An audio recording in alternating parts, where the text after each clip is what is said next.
अस्सलाम वालेकुम। आज की वीडियो उन लोगों के लिए है जो पोलैंड में एडमिशन लेना चाहते हैं। Why study in Poland, very affordable country, बहुत खूबसूरत मुल्क है। पॉलिश यूनिवर्सिटीज, आपको यूरोप की बेहतरीन यूनिवर्सिटीज मिलेंगी।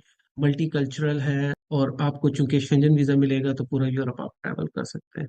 अगर एलिजिबिलिटी क्राइटेरिया की बात करूं तो फॉर बैचलर्स डिग्री आपके पास इंटरमीडिएट होना चाहिए, फॉर मास्टर्स आपके पास बैचलर्स डिग्री होनी चाहिए, और पीएचडी के लिए आपके पास मास्टर्स डिग्री होना जरूरी है। तो कुछ यूनिवर्सिटीज आपसे इंग्लिश प्रोफिशिएंसी टेस्ट डिमांड करती हैं, और English proficiency test actually university to university vary करता है। कुछ लोग आपसे आइल्स टोफल की डिमांड करते हैं, लेकिन कुछ यूनिवर्सिटीज आपके जो मीडियम ऑफ इंस्ट्रक्शंस है वो डिमांड करती हैं कि जहाँ जिस यूनिवर्सिटी से आपने पिछली डिग्री की है उसका मीडियम ऑफ इंस्ट्रक्शन क्या है, अगर वो आप इंग्लिश शो कर दें तो आपको एग्जाम कर देते हैं। कुछ यूनिवर्सिटी ऑनलाइन टेस्ट लेती हैं तीनों डिग्री प्रोग्राम्स के लिए, बैचलर के लिए भी, मास्टर्स के लिए भी, और डॉक्टरल प्रोग्राम्स के लिए भी। और कुछ के इंटरव्यूज होते हैं, स्पेशली पीएचडी प्रोग्राम्स के लिए इंटरव्यू कंडक्ट होते हैं।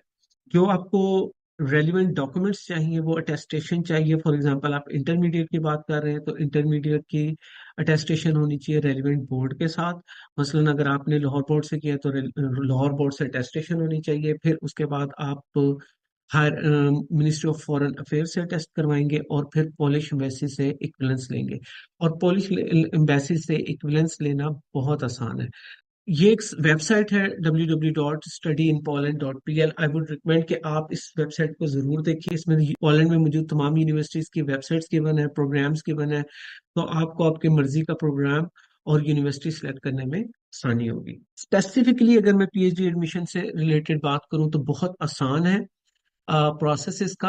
आपको 2 पेज का एक रिसर्च प्रपोजल लिखना है, और अपने रेलिवेंट प्रोफेसर से, रेलिवेंट यूनिवर्सिटी के रेलिवेंट प्रोफेसर से आपने कांटेक्ट करना है। अगर उनको प्रपोजल पसंद आएगा तो फिर वो आपको एक इनिशियल एक्सेप्टेंस देंगे। वो इनिशियल एक्सेप्टेंस, जब आपको एक्सेप्टेंस लेटर मिल जाए तो फिर आप एप्लीकेशन प्रोसेस करें, और उसमें बहुत ब्राइट चांस होता है कि आपकी सिलेक्शन हो जाए। उसके बाद जैसे ही आपकी एप्लीकेशन कंप्लीट होगी, और एप्लीकेशन सबमिट करवाते हुए आपके पीएचडी डॉक्यूमेंट्स के साथ वही डॉक्यूमेंट जो आपका masters degree higher education commission से टेस्ट होनी चाहिए, मिनिस्ट्री ऑफ फॉरेन अफेयर से टेस्ट होनी चाहिए, और पॉलिश इक्विवेलेंस ये पहले ही आपने ली हो।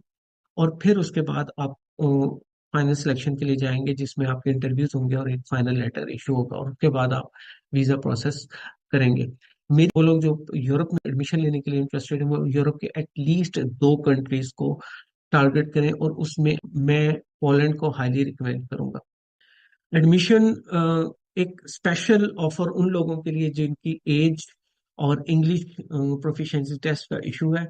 देर आर सम यूनिवर्सिटीज के जहाँ पर कोई एज लिमिट कंसिडर नहीं होती, और इंग्लिश प्रोफिशिएंसी टेस्ट भी उसी तरह, या तो आप एक इंग्लिश प्रोफिशिएंसी टेस्ट प्रूव करेंगे या फिर आप एक कोर्स लेकर इंग्लिश प्रोफिशिएंसी टेस्ट की रिक्वायरमेंट कंप्लीट करेंगे, जो कि आसान होती है। इन यूनिवर्सिटीज में फ्लेक्सिबल शेड्यूल है। आपको कुछ प्रोग्राम्स में वीकेंड प्रोग्राम्स भी मिल सकते हैं जिसमें आप पूरा वीक कमा सकते हैं, और ये इनकी क्लासेस स्टार्ट होने जा रही हैं अक्टूबर में।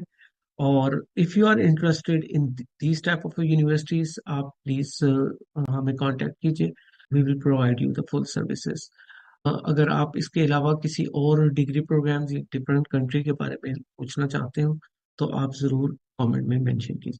Thank you very much.